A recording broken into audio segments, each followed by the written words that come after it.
currently my son is in a recovery center for the third time, and this most recent situation was because he had a psychotic break.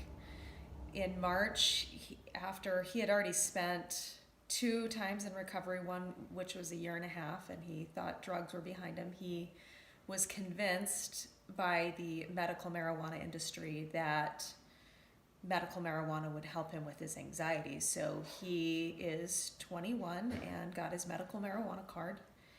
And we started noticing that he wasn't returning phone calls. He had moved out. He was less and less like himself. And a few weeks ago, he called me and started talking about how he wanted to have freedom, and kind of got in a very kind of strange, illogical conversation. A friend of his called me a few hours later and said, "Your son called me and is telling me that there are people that are trying to kill him, that are following him." We tried to reach our son, couldn't find him. My son called my husband that night and said, "Yeah, I've done some things I'm not proud of." But we didn't really know. And then the week just progressively got weirder. He mentioned to a friend that he thought he was a cartoon character. He then called my husband on Friday of that week, and he said, "Is what I think happening to me?" And my husband said, "Can you explain what you mean?" He said, "Am I a spy?"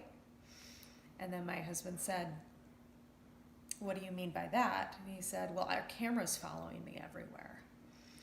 So he got off the phone. He had told my husband rather, that he was at a park downtown. So I said to my husband, "You need to get in the car and see if you can find him."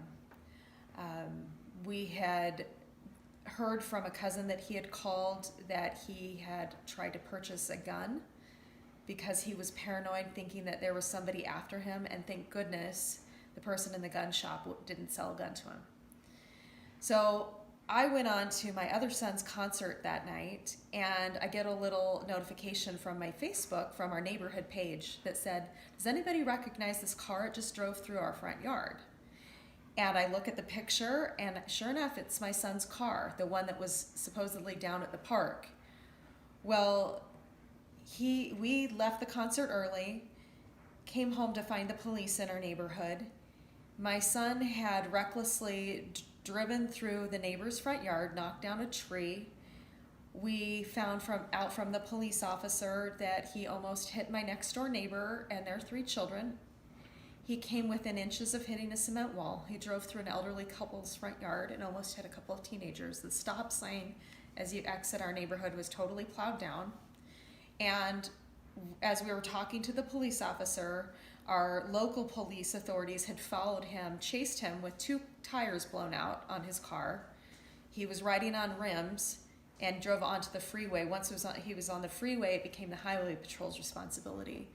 2 undercover cops saw this car recklessly driving on rims, and thank goodness, and another miracle in this situation is that my son's car started running out of gas. So these undercover cops saw him and kind of got his car to veer off to the side, kind of got him over. And then as soon as my son the car stopped, he just took off and was running on the freeway until these undercover cops chased him down and tackled him. And we got notified that he was at the ER.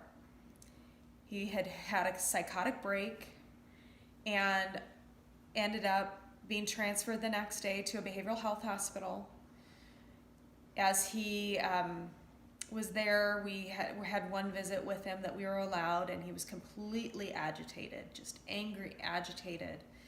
And then by Friday that week, he was approved, and he had chosen to go back into recovery, a dual diagnosis program for what they called bipolar 1 with mania, psychosis. He's on mood stabilizers and antipsychotics. He'd only been there a week, and he was doing okay, and then he started saying bizarre things, believed that his grandfather was ahead of some conspiracy, kept saying he had to do what he had to do, and he had left the program. Thank goodness the only numbers he had memorized were my husband's and mine, and he found somebody on the street, used the phone, talked to my husband, and still strange behavior. And I should note that the only thing that was in my son's system at the time that he was hospitalized was THC. And when we collected his car from the impound, we found probably over $1,000 of dab marijuana. And of course, we have the medical marijuana card. I think he bought most of what he had at the dispensaries. We have receipts. Lots of tools that he was using to vape it, and however else.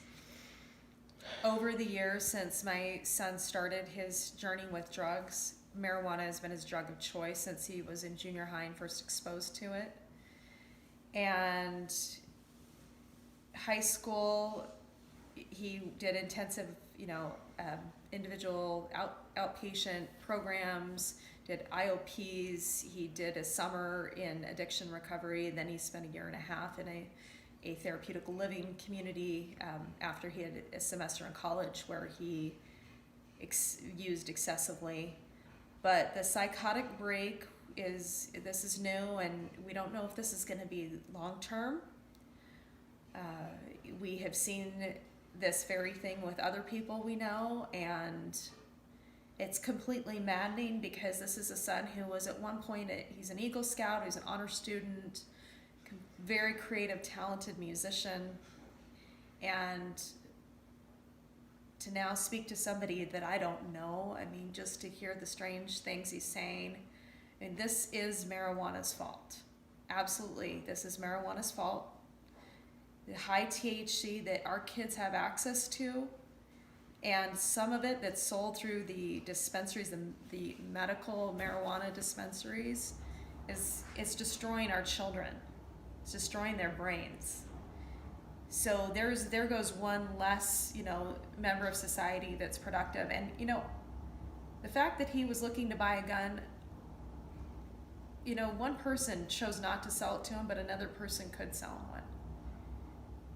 Thank you, marijuana. That's what you think this is a harmless plant. You're completely wrong. Thank you for your strength. Thank you for what you just said.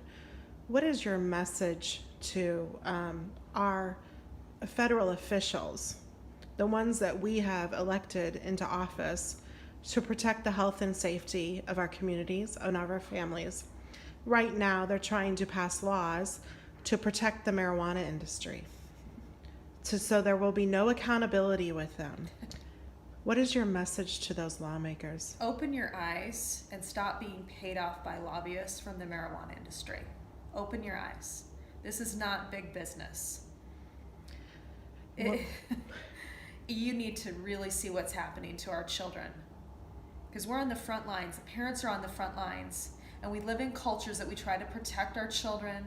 We try to, we were parents that wanted the best for our kids and wanted them to go out and serve the community, go on to college. I don't know if my son's ever going to finish college. I don't know if he's ever going to have anything more than a part-time job. I don't know if I'm going to be paying for him the rest, or if I'll have to make him a ward of the state. So you're actually increasing the burden on our societies by supporting the medical marijuana industry.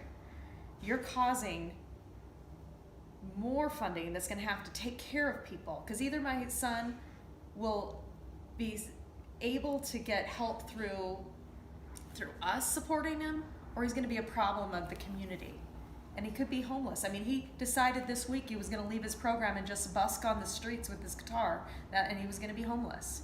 He has no means. This is what marijuana has done. This is what medical marijuana has done. Medical marijuana. Stop promoting this industry. That's right. Stop protecting them. And medical marijuana is the same as recreational marijuana. Mm-hmm. And to the people that are complacent with this issue, like your neighbors with the 3 little girls, your son could have hit their children. So people think, oh, this issue won't bother us. And obviously, and then he's going down the highway in a psychotic break. Yeah, and we live in what's called, a good neighborhood. Yeah. Lots of great families. It's a family-friendly neighborhood. Yeah. This is what happens in a supposed safe neighborhood. Yeah. And then you and I have shared, because we have been part of the recovery process, the recovery community. And I have shared with you that there are recovery advocates around our nation, and there's groups that are trying to do well. But when it comes to our children and their marijuana addiction or their psychotic breaks from marijuana, we are shunned.